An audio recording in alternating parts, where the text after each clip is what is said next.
저 321페이지 보시면 종합소득금액의 계산인데 이자와 뭐요? 배당 먼저 볼 건데요. 이자는 말 그대로 우리가 생각하는 그 이자 생각하시면 돼요. 그래서 대표적인 게 통장에다가 돈 넣어 놓으면 뭐 받죠?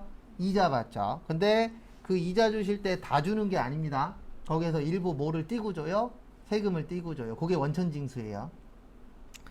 그래서 여기에서 시험 문제는 주로 뭐가 나오냐면은요, 저기 322페이지 잠깐 펴보세요.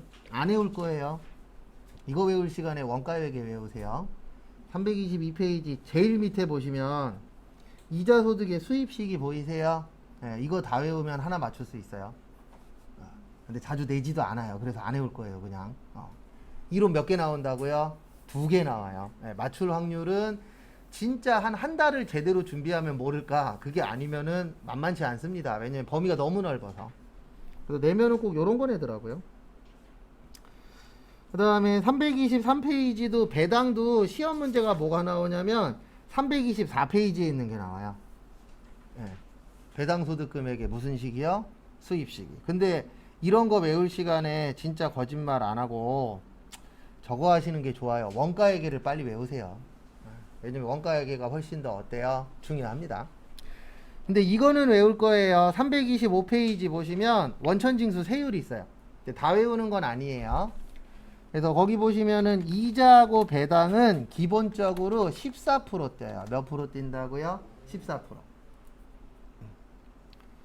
그 다음에 거기 보시면 비영업 대금의 이익이라고 있어요. 네, 요거는 이제 마지막 날 쪽지 시험 볼 때 볼 겁니다. 그래서 비영업 대금의 이익은 몇 프로 떼요? 25%. 요거 두 가지는 알고 계셔야 돼요.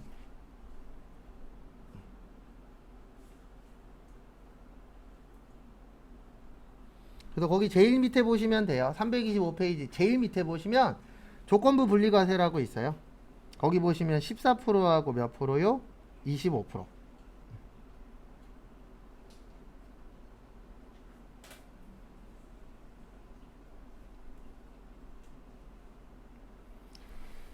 그 다음에 거기에서 또 나중에 외울 건데 외우셔야 되는 게 2천만 원 기준이에요. 이자하고 배당은 얼마가 기준이에요? 2천만 원. 그래서 2천만 원이 넘으면 종합과세고 2천만 원 이하면 무슨 과세예요? 분리과세. 근데 그거 아세요? 2천만 원 지키려면은 통장에 못 있어도 10억 이상이 있어야 2천만 원 지킵니다. 맞죠? 왜냐면 지금 우리나라 세율이 아무리 많이 쳐줘도 2%가 안 되긴 하는데 10억에 2% 잡아야 얼마예요? 2천만 원이에요. 그래서 과거보다 확실히 돈이 돈의 값어치를 못하긴 해요. IMF 전에는 이자율로 막 20%씩 줬거든요. 그러면 5억만 있으면은요 통장에 1억이 찍히는 거예요. 그래서 옛날에는 돈의 값어치가 높았었어요. 그래서 5억만 있으면은요 생활하는데 지장이 없어요. 일 뭐하러 해요? 통장에다 5억 넣어놓으면 거기에서 세금 떼어도 한 7천만 원씩은 통장에 찍히거든요. 그럼 그거 갖고 먹고 사는데 지장이 있어요? 없어요? 없죠. 근데 지금은 5억 통장에 넣어놔도 1,000만 원도 안 들어와요. 세금 떼고 나면은. 그러니까 돈의 가치가 확실히 떨어지긴 했어요. 5억이라는 돈이 절대 작은 돈 아닙니다. 맞죠? 근데 그렇게 큰 돈인데도 값어치 자체는 과거에 비해서 많이 떨어졌죠. 그래도 저 아시는 분 중에 그런 분이 있었거든요. IMF 터지기 전에 5억 정도 통장에다 넣어놓고 맨날 낚시하러 다녀요. 그래도 먹고 사는데 지장 없으니까. 왜냐면 통장에 한 달에 한 5, 600씩 찍히잖아요. 만약 12로 나눈다라고 했을 때. 그러니까 먹고 사는데 지장 없죠. 그래서 맨날 이제 그분 맨날 여자 소개시켜달라고. 다른 분들한테. 왜냐면 자기 먹고 사는데 지장 없으니까. 근데 실질적으로 좋게 말해서 5억이 있는 거지 맨날 낚시하러 다니면 한량이잖아요. 여자분들 별로 안 좋아해요. 맞죠? 한량 그렇게 좋아하시는 분들 많지 않더라고요. 그래서 2천만 원 잘 기억하시고 그 다음에 일반적으로 몇 프로 뛴다고요? 14%. 그래서 우리 통장에 돈 들어올 때 정확하게 15.4% 떼요. 또 주의하셔야 되는 게 소득세가 14%예요. 소득세가 몇 프로라고요? 14%. 그 다음에 1.4%는 지방소득세예요. 왜냐하면 지방소득세는 무조건 소득세의 10%예요. 네, 그래서 15.4%라고 얘기하는 게 소득세 14%에 지방소득세 1.4% 합쳐서 몇 프로 뛰는 거예요? 15.4% 뛰는 거예요. 그래서 조심하셔야 되는 게 뭐냐면 시험 문제에 소득세가 얼마냐? 그러면 14%가 답이에요. 네. 근데 지방소득세까지 합쳐서 얼마냐? 그러면 그때 답은 몇 프로가 되는 거예요? 15.4%. 이런 거 조심하시고. 그 다음에 비영업대금의 이익은 몇 프로 뛰신다고요? 25%. 이게 뭐냐면 우리 일반적으로 우리가 다니는 회사는 만약에 제조회사야. 근데 제조회사가 다른 회사한테 돈 빌려주고 이자를 받았어. 그게 비영업대금의 이익이에요. 왜냐면 우리 회사는 돈놀이 하는 회사가 아니잖아요. 근데 만약에 은행이야. 그러면 은행은 비영업대금의 이익이 아니에요. 왜냐면 은행은 돈 빌려주고 뭐 받는 곳이죠? 이자 받는 곳이죠. 그래서 왜 이렇게 세율이 높냐면은요. 결론은 하나예요. 자기네 관련된 거나 해라. 관련 없는 거 하면은 세금을 뭐 하겠다? 많이 내도록 하겠다라고 되어 있는 겁니다. 그래서 25%예요. 비영업대금의 이익은. 그 다음에 327페이지. 사업소득과 근로소득. 우리한테 제일 중요한 거는 근로소득이에요. 왜냐면 실기가 다 근로소득 관련돼서 나와요. 그리고 시험 문제는 저쪽이 많이 나와요. 이론은 기타 소득이 많이 나와요. 뭐 그래봤자 한 문제긴 하지만, 두 문제 중에 한 문제긴 하지만 기타 소득 쪽이 조금 많이 출제되시더라고요. 보니까.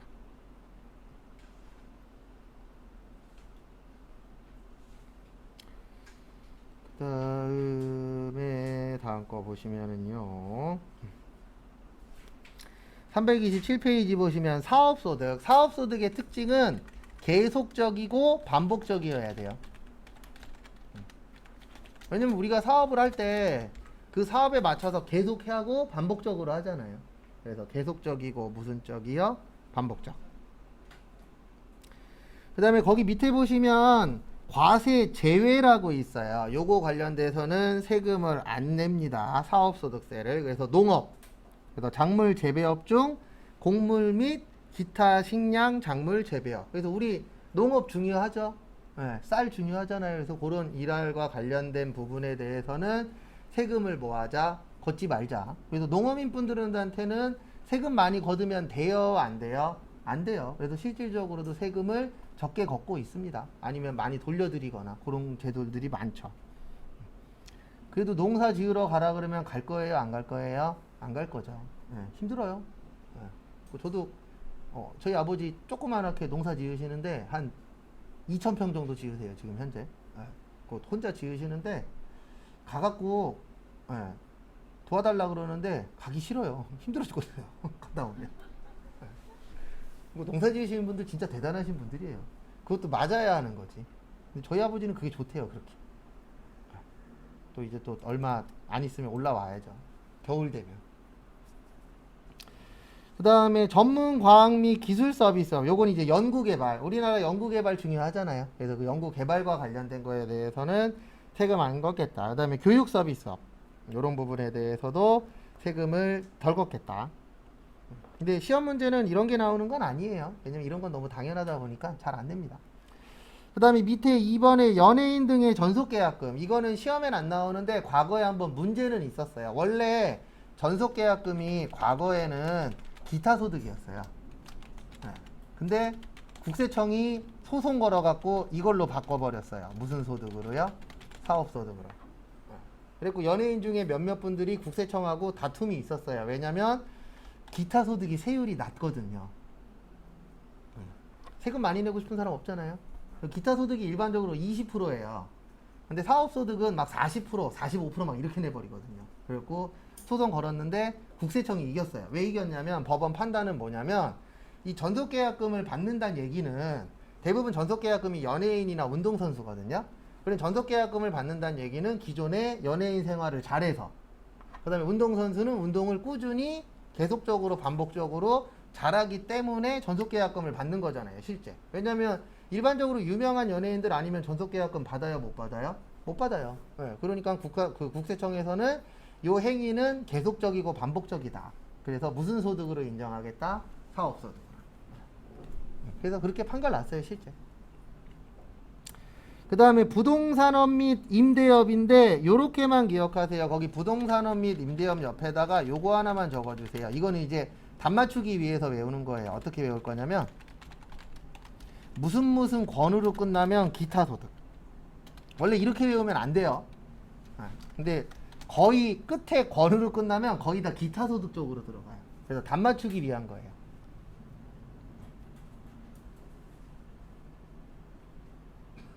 근데 거의 답을 이런 식으로 내시더라고요. 지금까지 문제 풀면서 보니까 지역권, 지상권 이런 식으로 끝에가 권으로 끝나면은 예, 정답으로 기타소득이 많이 나오더라고요.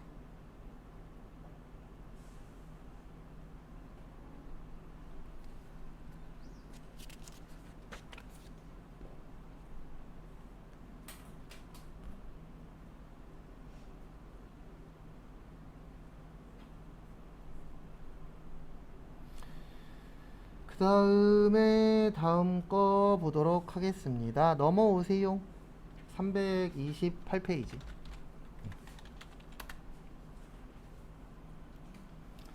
옛날에는 비과세를 좀 물어봤었는데 요즘엔 그렇게 안 물어보더라고요. 그래서 간단하게만 보고 넘어갈 거예요. 그래서 아까 잠깐 설명드렸듯이 우리나라 논밭 이런 거 관련돼서는 세금 내면 안 되겠죠. 그래서 비과세로 들어가 있고, 그 다음에 법에 정한 주택의 임대소득인데 요거는 매년 바뀌고 있어요. 왜냐면 우리나라가 부동산 관련돼서는 수시로 바꾸잖아요. 어쩔 수 없이 상황 자체가. 그러니까 거기 보시면 한 개의 주택을 소유하는 자의 주택 임대 소득은 비과세예요. 그러니까 대부분 보면 이런 분들 있잖아요. 내가 집을 샀는데 이 집은 월세나 전세를 주고 집 가진 사람도 월세 전세 사는 경우 있어요, 없어요? 있죠. 그럴 경우에는 비과세예요. 왜냐면 1가구 몇 주택이니까 1주택이니까. 근데 거기 보시면 고가주택은 세금 내셔야 돼요. 아이고, 이거 또 이러네. 그래서 거기 보시면은 1가구 1주택은 뭐를 안 내셔도 된다고요? 세금 안 내도 되는데 고가주택은 내야 돼요. 요 고가주택의 범위는 9억 원 넘는 집이에요. 그래서 9억 원 넘는 집은 1가구 1주택이어도 비싼 집이잖아요. 그러니까 뭐를 내라? 세금 내라. 근데 일반적인 1가구 1주택은 안 내셔도 됩니다. 월세나 전세 주셔도.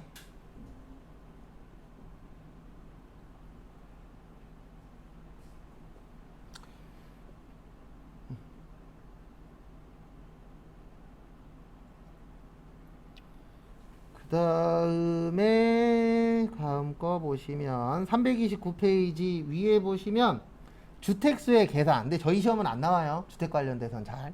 그래도 한번 읽어는 볼게요. 본인과 배우자가 각각 주택을 소유하는 경우에는 이를 뭐예요? 합산합니다. 왜냐면 우리가 일반적으로 집은 가구로 봐요. 개인으로 보는 게 아니라. 그래서 1가구 1주택, 1가구 2주택, 1가구 3주택 이런 식으로 표현을 하잖아요. 그래서 그 부부 합산이에요.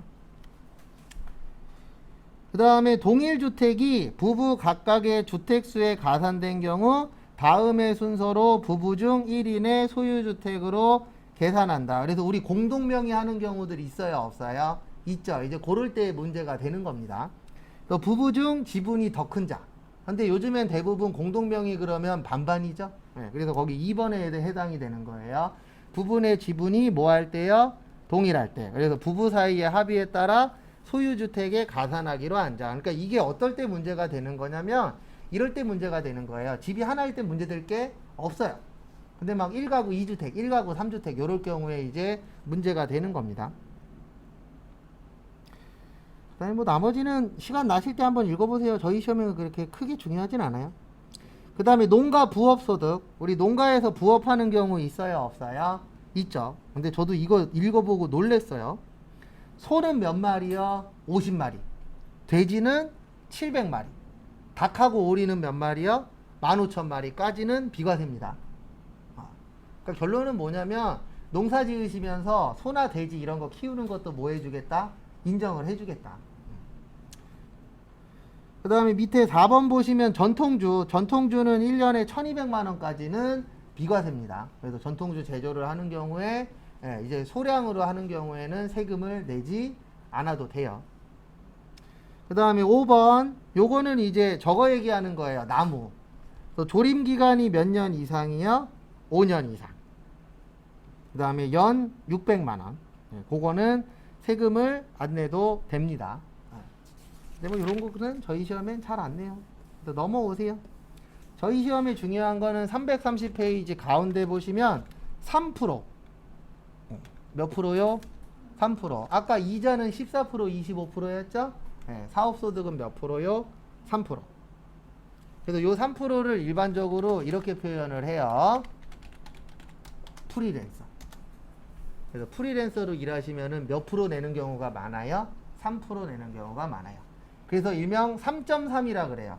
왜냐면 3%는 소득세고 0.3은 뭐예요? 지방소득세. 그래서 3.3%. 그래서 여러분들이 나중에 취업하려고 갔는데 거기에서 이렇게 얘기할 때가 있어요. 4대 보험 안 들어드리고요. 3.3% 뛸 거예요. 그러면 프리랜서예요. 프리랜서의 단점은 하나밖에 없습니다. 언제 잘릴지 몰라요. 프리가 뭐예요? 자유잖아요. 그래서 자유롭게 잘립니다. 네. 그래서 저도 프리랜서 생활을 한 7, 8년 했어요. 네. 예전에 서울에서 일할 때, 서울에서 수업할 때 거기가 이제 대부분 어느 정도 규모가 큰 데들은 프리랜서로 많이 써요. 학원 강사분들이. 여기는 정규직인데 그 당시엔 프리랜서였는데 돈은 프리랜서로 할 때가 더 많이 벌어요. 그 대신 전제 조건이 하나 있어요. 네. 그 다음날 언제 잘릴지 몰라요. 그래서 실제 하루 만에 잘리신 분도 봤어요. 근데 그분 같은 경우에는 이제 저도 놀랬는데 이제 야간 수업 끝나고 이제 사무실 잠깐 들려서 인사하고 가려고 그랬는데 팀장님 주변에 수강생 한 8명이 이렇게 서 있는 거예요. 무슨 일인가 나중에 얘기를 들어봤더니 첫날 수업이었는데 수업을 너무 못한다고 이 사람 내일도 수업 들어오면 자기들은 수업 안 들을 거라고. 그리고 진짜 하루 만에 잘렸어요. 그때 그거 보고 뭘 느꼈냐면 무섭다. 수업 못할 수도 있긴 한데 근데 이제 그분들이 왜 그랬었냐면 거기에서 몇몇 사람들이 기존에 그 수업을 들었었던 사람이에요. 다른 강사분한테.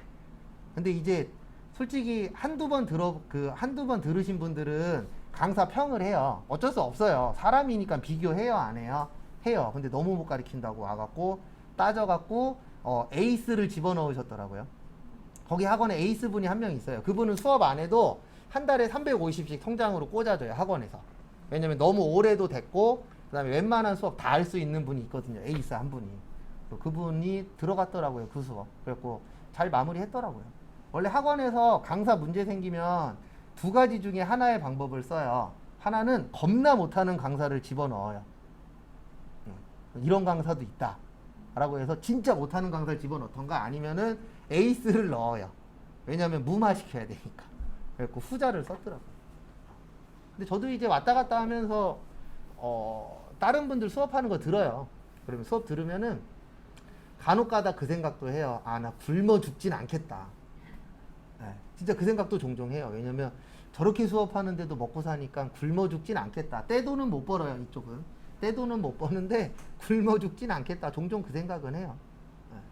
왜냐면 제가 그런 적도 있었거든요. 예전에 잠깐 저희 와갖고 수업했었는데 제가 원장님한테 분명히 얘기했거든요. 저 사람 쓰지 말라고.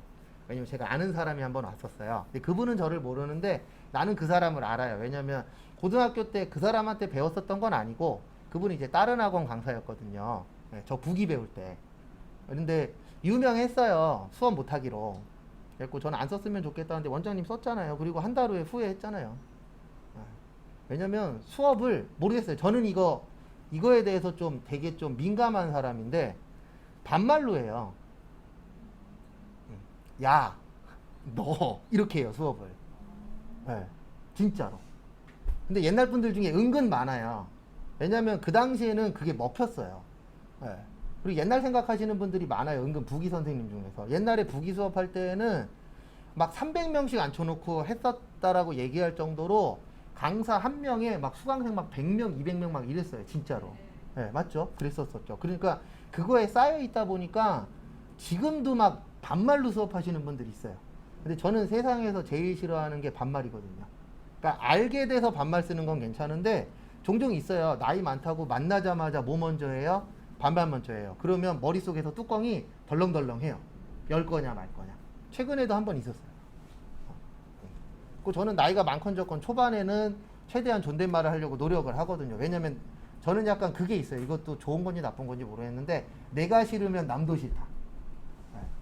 약간 그런 게 있다 보니까. 그리고 제가 쓰지 말라고 했는데 썼죠. 그러다가 난리 났었죠.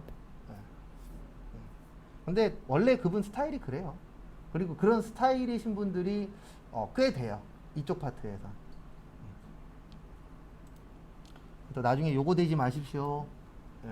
장단점은 있습니다. 근데 장점은 뭐냐면 웬만하면 야근 안 시켜요. 예. 야근 같은 거 안 시키고 그다음에 정해진 시간만 하면 되고. 근데 그런 건 있는데 좀 단점은 다음 달에 내가 출근할 수 있을까? 예. 저도 그 스트레스를 프리랜서로 할 때 되게 많이 받았어요.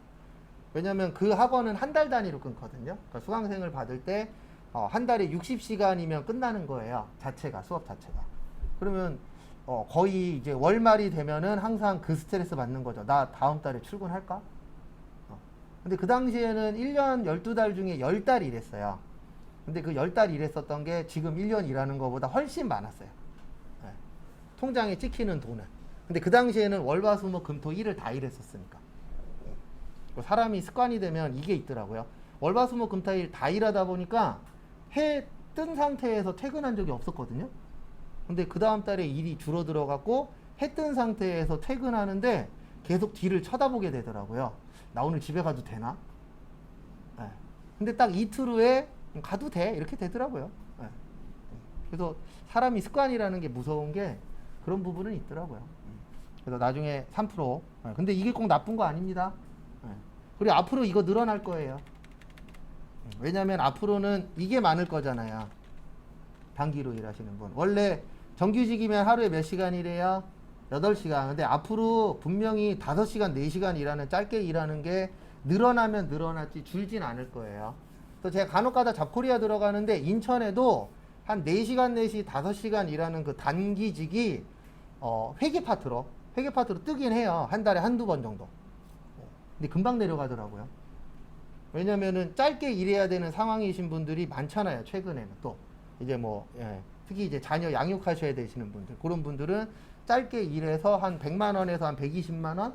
그렇게 많이 주더라고요. 보니까. 그래서 3% 잘 기억하세요. 그 다음에 거기 제일 밑에 보시면 사업소득세에서 연말정산 하시는 분들이 있어요. 그래서 방문 판매원. 그래서 뭐 보험 하시거나 방문 판매하시거나 음료품 배달하시는 분들 있어요? 없어요? 있죠. 그분들 중에서 소득이 적으신 분들은 연말정산합니다. 그래서 대표적으로 야쿠르트 아줌마. 야쿠르트 아줌마도 직원 아니에요.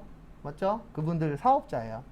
저 예전에 세무사 사무실 다닐 때 그분들 거 부가가치세 신고해주고 10,000원씩 받았는데. 근데 제가 한 게 아니고 우리 팀장이. 그리고 3분의 10,000원 벌었어요. 저한테도 빌려주더라고요. 할 게 많으니까 한 10장 정도 주고 10만 원 벌었죠, 저는. 그래서 그때 알았어요. 저 야쿠르트 아줌마 직원인 줄 알았거든요. 근데 야쿠르트 아줌마도 사업자라 그러더라고요. 놀랬죠. 요즘 야쿠르트 아줌마 저거 부럽던데, 타고 다니시는 그 차. 네, 전동카. 그거 부럽더라고요. 근데 그거 사고 많이 나요. 많이 나죠. 근데 그럴 수밖에 없어요. 불안하잖아요. 어쨌든. 네. 그런 식의 차량은 좀 불안하죠.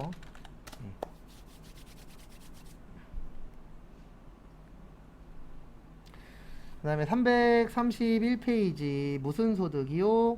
근로소득. 그래서 근로소득이 시험 문제 제일 많이 나와요. 그래서 거기 보시면은요, 우리 근로소득은 말 그대로 뭐와 관련된 거예요? 근로제공. 그래서 근로제공에서 뭐 봉급받거나, 우리 상여 그러면 뭐죠? 보너스. 이런 것들을 받게 되면은 세금 내야 되고, 그 다음에 거기 동그라미 3번 보시면 법인세법에 의하여 상여로 소득 처분된 거 있어요? 없어요? 있죠. 요게 일명 성과급 같은 거라고 보시면 돼요. 우리 대기업 같은 경우에는 성과가 나면 성과급 줘요? 안 줘요?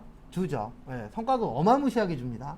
맞죠? 그래서 사람들이 대기업 하는 게 대기업에서 성과급 많이 받으면 자기 연봉보다 더 많이 받는 경우들도 실제 발생해요.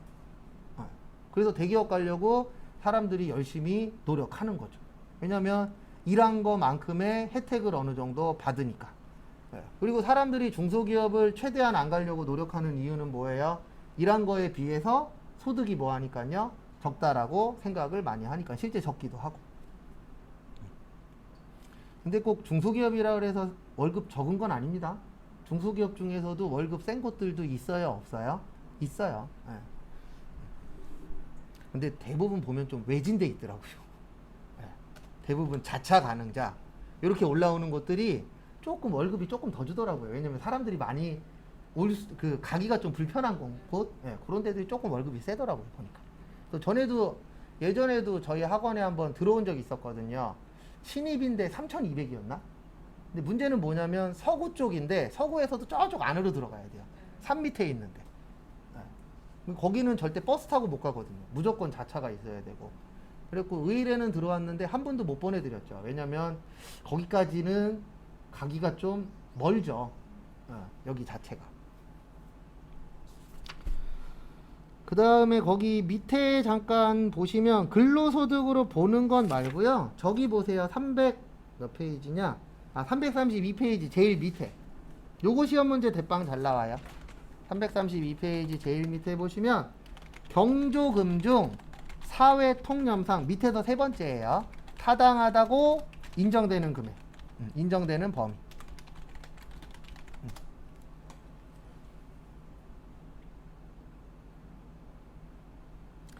이게 뭐냐면은요, 우리 그 경조사 좋은 일이나 안 좋은 일 있을 때에 돈 받아요, 안 받아요? 받죠. 네, 그거에 대해서는 이제 사회 통념상이라고 되어 있는데 이게 되게 애매한 말이에요. 네. 시험에서는 20만 원으로 봐요.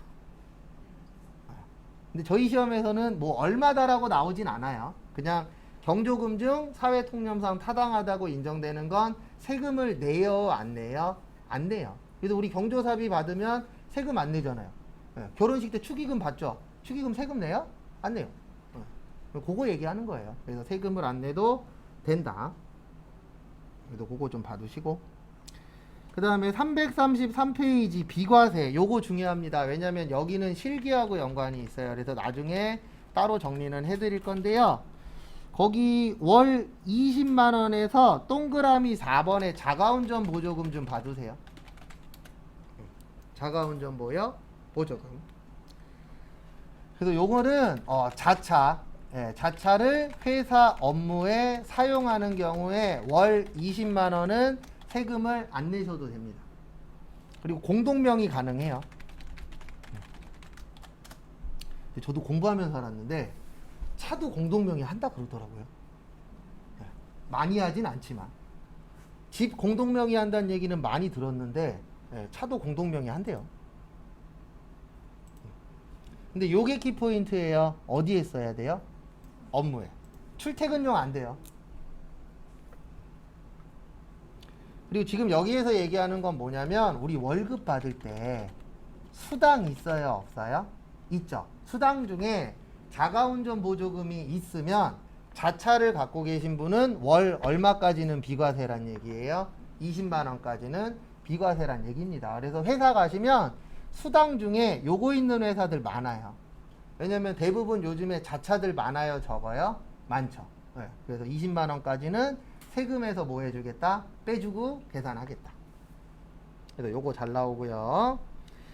그 다음에 밑에 보시면 업무 관련 본인의 교육비 부담금이라고 있어요. 그래서 학교와 직업능력개발훈련시설의 교육비. 지금 저희가 있는 곳이 직업능력개발훈련시설입니다. 맞죠? 그래서 여러분들 나중에 이런 분들이 있어요. 지금은 이제 합쳐지긴 했지만 재직자 수업 듣는 분들이 있어요, 없어요? 있죠. 뭐 야간 수업이나 주말 수업. 그래서 이런 수업을 들을 때 자비부담금 있죠. 자비부담금을 회사에서 대주시는 회사들 있어요, 없어요? 있어요. 근데 대부분 회사 모르게 공부합니다. 왜냐면 이게 좋은 게 아닌데 대부분 회사에서 나 공부한다 그러면 뭐라고 생각해요? 이놈 도망가려고 공부하네? 이렇게 생각을 해요. 근데 진짜 회사를 위해서 공부하시는 분들도 있어요, 없어요? 있어요. 그래서 예전에 어떤 케이스가 있었냐면 야간반이었는데 강남으로 출퇴근을 하세요. 집은 주안인데. 네. 근데 회사에서 대준다 그러더라고요. 네. 그리고 회사에서 4시에 끝내준대요. 왜냐면 강남에서 여기 오려면 시간도 걸리고 그다음에 밥도 먹고 좀 여유 있게 수업 들으라고. 그래서 수업 듣는 동안에는 4시에 끝내준다 그러더라고요. 근데 그런 분들이 또 머리를 써요. 무슨 머리를 쓰냐면 원래 국가에서 보조 나오는 거 있잖아요. 예, 그것까지 회사에서 다 받아내더라고요. 약간 장난을 치셔서. 예, 원래 수업이 50만 원짜리야. 근데 국가에서 30만 원 지원 나오면 얼마만 내면 되죠? 20. 근데 이걸 50만 원짜리 수업인 것처럼 만들어 갖고 회사에서 50을 다 받아내는 거죠. 그런 분들도 종종 있어요. 요즘엔 많이 없는데 과거에는 꽤 됐었어요. 그래서 그런 회사 다니면 좋은 거죠. 맞죠? 회사에서 시간적으로도 지원해주고 그 다음에 교육비도 지원해주고 그럼 괜찮은 회사죠. 제 개인적으로 봤을 때는. 질문 있는데요. 네, 하십시오. 자가 운전 보조금 네. 공동 명의 가능하다고 하셨죠? 예, 공동명의 가능해요. 공동으로 그러면 직원 두 사람이 아, 여기서 말하는 건 부부. 아, 예, 여기서 말하는 거는 뭐 직원 이런 거 말고 부부 공동명의 얘기하는 거예요. 예, 그래서 부부가 이 차량이 공동명의로 되어 있다. 그럴 경우에는 양쪽 다 인정을 해주겠다라고 법에선 되어 있어요. 예. 그 다음에 거기 보시면은 저기 좀 볼게요. 깜빡하고 요거 빼먹었네. 저기 보시면은 그 당구장 표시 1번 있어요. 박스 밑에 보시면 거기 1번 보시면 시외 출장비는 상관없어요. 여기에서 말하는 월 20만 원은 그 시내 출장비예요. 무슨 출장비예요? 시내 출장비. 그래서 시외 출장 가는 경우에 뭐 기름값을 준다거나 기름을 넣어준다거나 이런 경우들 있죠. 그거는 상관이 없어요. 여기에서 말하는 건 시내 출장비예요. 무슨 출장비라고요? 시내. 시외가 아닙니다.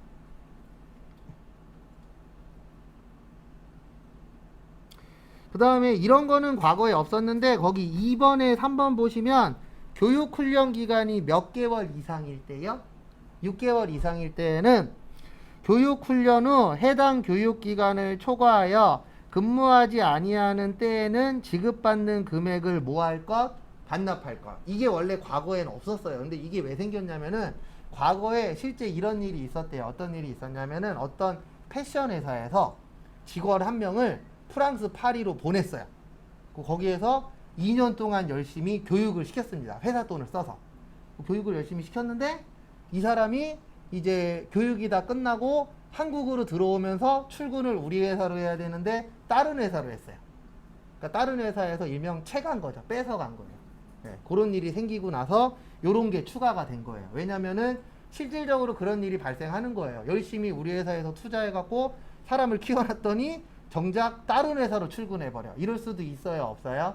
있죠. 그래서 그때까지 일단 최소한 들어간 돈은 뭐 하겠다? 반납을 하겠다라는 전제 조건이 있어야 됩니다. 근데 참고로 진짜 이 사람이 괜찮으면 스카우트 하는 회사에서 이거 반납비까지 다 대줘요. 왜냐면 사람 하나 키우려면 돈 들죠. 돈보다 더 무서운 게 시간이잖아요. 시간은 돈 주고 못 사잖아요. 네. 그러니까 이렇게 해놓으면 좀 약해요. 여기에다 곱하기 몇은 해야죠. 실질적으로. 그래야 좀 더 센데 일단 법에서는 이렇게 되어 있어요. 그 다음에 우리한테 중요한 거는 3번이에요. 이거는 좀 바뀌어야 된다라고 생각하는데 식사 또는 월 10만원 이하의 뭐요? 식대. 근데 이게 바뀌어야 돼요. 10만원. 우리 한 달에 20일 일하잖아요. 그러면 한 달에 얼마예요? 그 하루에 5,000원. 요즘 5,000원 갖고 뭐 먹어요? 네. 편의점 가서 도시락 하나 사고 나면 없어요. 5,000원 들고 가서. 맞죠? 거기다 조금 더 좋은 거 사면 5,000원보다 비싸잖아요.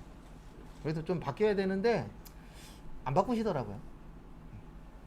그래서 여기에서 기억하셔야 되는 거는 요거예요. 뭐 기억하셔야 되냐면 별도로 식사를 제공받지 않는 경우. 그러니까 이게 무슨 뜻이냐면은 일반적으로 회사에 구내식당 있는 곳들 있어요? 없어요? 있죠. 그러면 그때는 10만원 받는 거는 과세가 되는 거예요. 그러니까 둘 중에 하나만 하라는 얘기예요. 밥을 주려면 밥만 주고 돈을 주려면 뭐만 주라는 얘기예요? 돈만. 근데 둘 다 하는 회사들도 있어요. 밥도 주고 돈도 주고. 그럴 경우에는 밥 주는 거는 비과세, 돈은 과세. 이렇게 되는 거예요. 그래서 얼마까지만이라고요? 10만원. 별도로 식사를 제공받으면 안 됩니다. 제공받지 않는 경우. 그래서 회사 가셔서 월급 명세서 받으시면 이거 두 개가 제일 많아요. 자가운전 보조금하고 뭐요? 식대. 얼마요? 10만원. 요게 제일 많아요. 그래서 시험도 이 두 개가 제일 잘 나와요. 20만원하고 10만원. 그 다음에 334페이지. 요거는 있는데 많은 회사가 안 해요. 뭐냐면은 일명 육아수당이라고 있어요. 요거는 6세 이하의 자녀가 있으셔야 돼요. 그 다음에 월 10만 원. 근데 요거는 회사들에서 잘 안 하는 수당 중에 하나예요. 왜 그러냐면 이거를 하려면 요거를 하려면은 전제 조건이 하나 있어요. 예, 직원이 자녀가 몇 세인지 다 알고 있어야 돼요. 그러다 보니까 좀 불편해요. 그래서 많은 회사에서 안 하는 방식 중에 하나예요.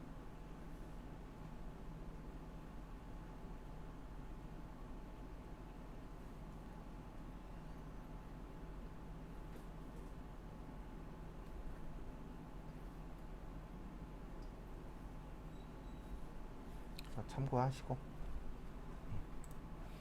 여기서 말하는 6세는 만 6세예요. 그래서 그 세법에서 나이 구하는 방식 알려드릴게요. 앞에 보세요. 올해 몇 년도죠? 네, 2021년에서 그 태어난 연도 빼면 돼요. 그래서 만약에 2015년생이야. 그러면은 얘가 딱 몇 살이에요? 6살. 월일은 신경 쓰지 마세요. 월일은 신경 쓰는 거 아니에요. 그래서 그 소득세에서 그 나이 구할 때는 그냥 연도에서 연도만 빼는 거예요. 네, 그 나이로 계산합니다. 그 다음에 저희 시험에는 안 나오는데 거기 6번 보시면 국외근로소득. 그래서 외국 나가서 일하시는 분들 있어요? 없어요? 있죠. 그래서 힘든 일 하시는 분들은 월급여에서 300만 원까지는 세금 안 내요. 그래서 거기 보시면 원양어선과 외항선박, 그 다음에 저기 국외 건설 현장 이런 쪽에서 일하시는 분들은 한 달에서 얼마 빼준다고요? 300. 그 다음에 일반적으로는 100만 원 빼줘요. 얼마 빼준다고요? 100만 원. 근데 저희 시험에 나온 적은 한 번도 없습니다. 그 다음에 7번에 별표 2개. 외우실 필요는 없어요. 프로그램에 있거든요. 네, 프로그램에 있는데 거기 보시면은 요거 얘기하는 거예요. 생산직만 됩니다. 생산직 근로자의 연장 근로수당. 사무직은 안 돼요. 사무직은 안 되고 무슨 직만요? 생산직. 근데 거기 조건이 하나 있어요. 월정액 급여가 210만 원 이하고요. 그 다음에 직전 과세 기간의 총 급여액이 얼마 이하요? 3천만 원 이하이신 분들에 대해서만 생산직이면서 연장근로수당을 받으시면은 비과세를 해드리는데 연 240만 원까지 해줘요.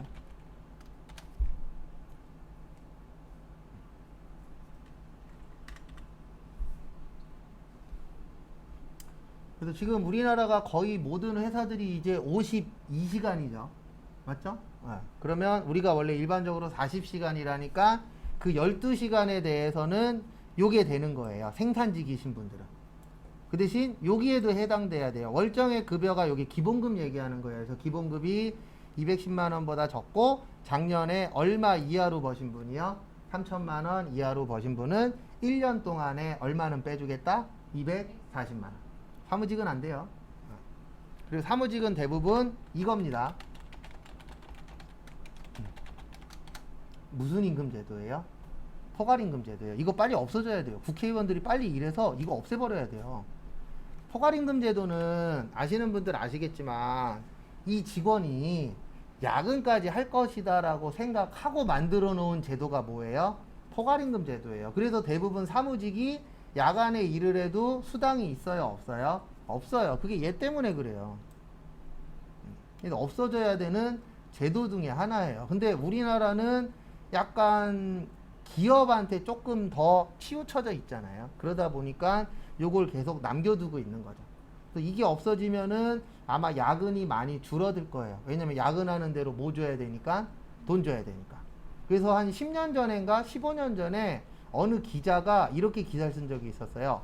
중소기업의 사무직에 만약에 야근 수당을 정상적으로 주면 평균 월급이 250 이상일 거다. 그 얘기는 야근을 많이 한다는 뜻이잖아요. 실제 많이 해요, 안 해요? 해요. 그래서 없어질 건 없어져야 되는데 이런 건 손 안 대시더라고요. 근데 손 안 댈 수밖에 없어요. 왜냐면 국회의원 친구들이 사업해요, 안 해요? 해요. 사업 안 하는 친구보다 사업하는 친구가 더 많을걸요? 그러면 이런 거 손댄다 그러면은 친구들이 뭐라 그래요? 이런 나쁜 놈 그럴 거 아니에요. 그럼 할 수 있어요, 없어요? 없어요. 근데 이거는 언젠간 없어지긴 할 거예요. 근데 이런 게 있는지도 모르시는 분도 있어요. 그래갖고 어떤 분들은 왜 야근하는데 왜 돈 안 줘요? 이렇게 얘기하시는 분들도 있습니다. 근데 우리나라 대부분 사무직은 포괄임금제도인 곳들이 많아요. 그래서 예전에 한 분은 좀 취업 잘하셔갖고 야근하면 야근수당 나오고, 그리고 연락 왔길래 딱 하나만 물어봤죠. 괴롭히는 사람 없어요? 그랬더니 있대요. 그리고 하나 더 물어봤죠. 버틸만 해요? 버틸만 하대. 오래 다니시라고. 버틸만 하면 다니는 겁니다. 근데 못 버틸만 하면 때려치는 거예요. 옛날이었으면은 옛날 부모님들은 이렇게 말씀드렸잖아요. 버텨. 나와봤자 똑같아. 근데 요즘엔 그렇게 얘기하면 큰일 납니다. 그렇게 얘기했다가 이상한 행동하신 분들 많잖아요. 그러니까 요즘에는 힘들어 죽겠어? 그러면 그만두는 것도 고민해봐. 이렇게 얘기해줘야지 무조건 버텨. 너 나와봤자 할 거 없어. 이게 정답은 아니에요. 근데 그럴 수밖에 없는 게 과거보다 좀 뭔가 뭐 저도 잘 버티는 스타일은 아니지만 옆에서 누가 때리면 거기에 대해서 반응하는 게 과거보다 좀 더 커지고 있어요. 그러다 보니까 이제 조금 더 문제가 심각해지고 있는 거죠. 그래서 어저께인가 그저께 그 30대 아저씨 애들한테 맞아갖고 갔잖아요. 뭐 먼저 때렸다라고 얘기하긴 하는데 그거 뭐 죽은 사람한테 물어볼 수도 없고. 근데 아마 저거일 확률이 높아요. 담배 피거나 뭐 했을 때 훈수 뒀을 확률이 높아요. 요즘엔 그냥 담배를 피든 끌어안고 뽀뽀를 하든 냅둬야 돼요. 어쩔 수 없어요. 시대가 그래요. 그리고 이거 되게 안 좋아지는 겁니다. 누가 쓰러졌어. 다 쳐다만 봐요. 저도 쳐다만 볼 거예요. 왜냐면 5년 전인가 이것도 있었잖아요. 제주도에서 빵집에 들어오려는 할머니 문 열어줬는데 할머니가 넘어져갖고 뇌출혈이었나 뇌진탕이었나 죽었어요. 가족들이 그 문 열어준 사람 소송 걸었잖아요. 너가 문 열어줘서 우리 엄마 죽었다고. 시대가 그러기 때문에 어쩔 수 없어요. 이제 누가 도와달라고 하면 도와줄까? 가만히 있는 상태에서는 내가 선행이라고 베풀었는데 이게 잘못하면은 악행이 될 수도 있어요, 없어요? 있어요. 실제 그런 일들을 우리가 보니까 되게 좋아지는 건 아니죠. 엄청 나빠지는 거죠. 그러면 정작 내가 나중에 진짜 누군가한테 도움을 받아야 될 상황에 도움을 받아요, 못 받아요? 못 받아요. 이게 계속 악순환이니까. 우리나라 사람은 물에 떨어진 사람 구해줬더니 뭐 내놓으라 그래요? 지갑 내놓으라고 하잖아요. 실제. 그래서 혹시 주변에서 담배 핀다 그러면 눈 한번 감고 지나가십시오. 시대가 그래요. 그래서 나중에 요거는 외워야 돼요. 자가운전 보조금, 식대, 그 다음 무슨 수당이요? 육아수당. 요거는 시험 문제 잘 나옵니다. 근데 이거는 문제 풀면서 외우는 게 좋아요. 왜냐면 워낙 많이 나오니까. 요것도 외워야 되는데 이거는 안 외워도 되는 게 다행히도 프로그램 안에 이 금액이 있어요. 그래도 그게 어디에 있는지 알려드리면 기억했다가 시험 문제 나오면 거기 가서 보시기만 하면 됩니다. 그 다음에 오늘은 여기까지 보고요. 그 다음에 어쨌든 내일 끝나요. 그래서 내일 끝나는 대로 바로 실기 들어갈 겁니다. 그리고 내일 마무리 하도록 하겠습니다. 어디 갔냐?